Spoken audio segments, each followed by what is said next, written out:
Okay, so here we are, section 7.3, percent proportion. Um, the percent proportion should be familiar with you because hopefully, because we've been using it in class a lot. Percent over 100. Now here's the difference though. Instead of equaling the fraction, it's the part over the whole. So that says port, I know, but it's part, P-A-R-T. The other way to look at this is normally goes with the word part, and I'll explain that in a second over here. And of goes with the word whole. So in this case, we say find 65% of 440. Well, what we're really trying to figure out is, what do I need to know? Well, I know, obviously, the percent, because it says 65%. And then it says of 440, which means of this is the whole amount. Okay, so that's the clue, and it kind of is a kind of a cheat. Again, part over whole is the technical part of it, but is over of is a nice little cheat to, if you're not quite sure when you're doing these problems. So 65% is 65 over 100 equals part, I don't know, let's call it x, over the whole, which was 440. Some of you may be tempted to reduce the 65 over 100, but to be honest, when I cross multiply, it's 100 times x. That's 100x. That's super easy to divide by. Now all I have to do is 65 times 440.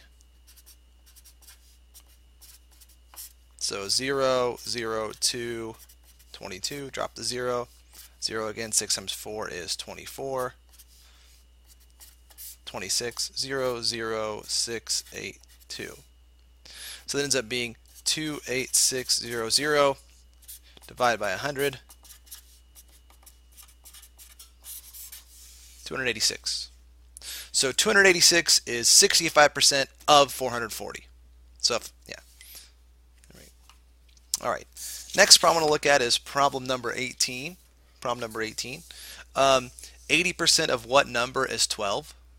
Okay. Now, again, if we go back to this, percent was the 80.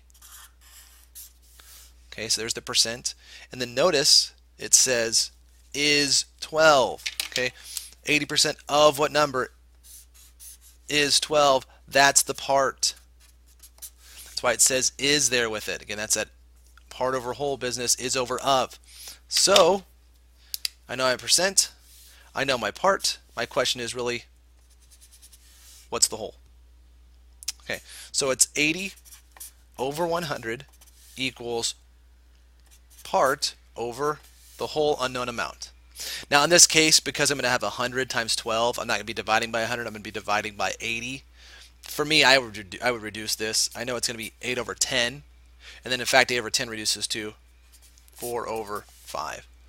And that'll just make my multiplication a little bit easier, because I'm going to have 4 times x, which is 4x, 5 times 12, which is 60, divide by 4, 15.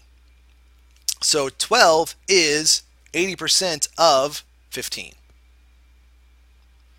All right. And then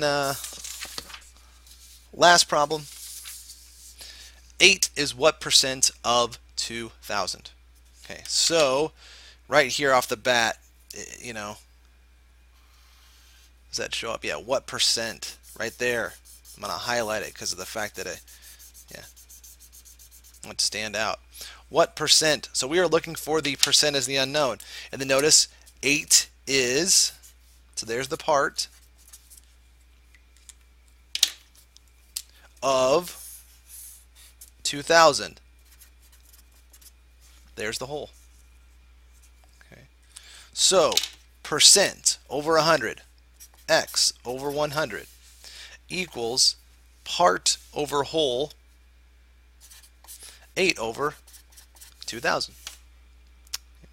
Again, just to make this a little bit easier, both these guys are actually they're both divisible by 8, but we'll just take it apart at a time. I can divide them both by 2. That gives me 4. Gives me 1,000. I can divide 4 by 2 again, which gives me 2. This gives me 500. I can divide this by 2 again, which gives me 1, which gives me 250. And so now I've got a lot easier problem to sort out. The question is, I really have x over 100 equals 1 over 250, which makes my arithmetic a lot easier to do. 250 times x is 250x. 1 times 100 is 100. Okay. Divide by 250. Knock off a 0 to make it 10 over 25. Divide them both by 5 to get 2 over 5. So really I've got x is 2 over 5%. Now if you don't like that answer, and I can't remember if the book said to round or not, I don't have it in front of me, that's the exact answer, 2/5%. If you don't like that, then you just convert 2/5 to a fraction, or to a decimal. It goes into 2 no times, but it goes into 20 4 times. So it's also 0.4%, which seems weird because it's such a small amount, but it is. Okay? And that should kind of make sense when you look at 8 compared to 2,000. 8 is really small compared to 2,000, so it's not going to be a great deal of it. So 8 is 2/5%, or 4.4%, 4/10% of 2,000. Okay, great.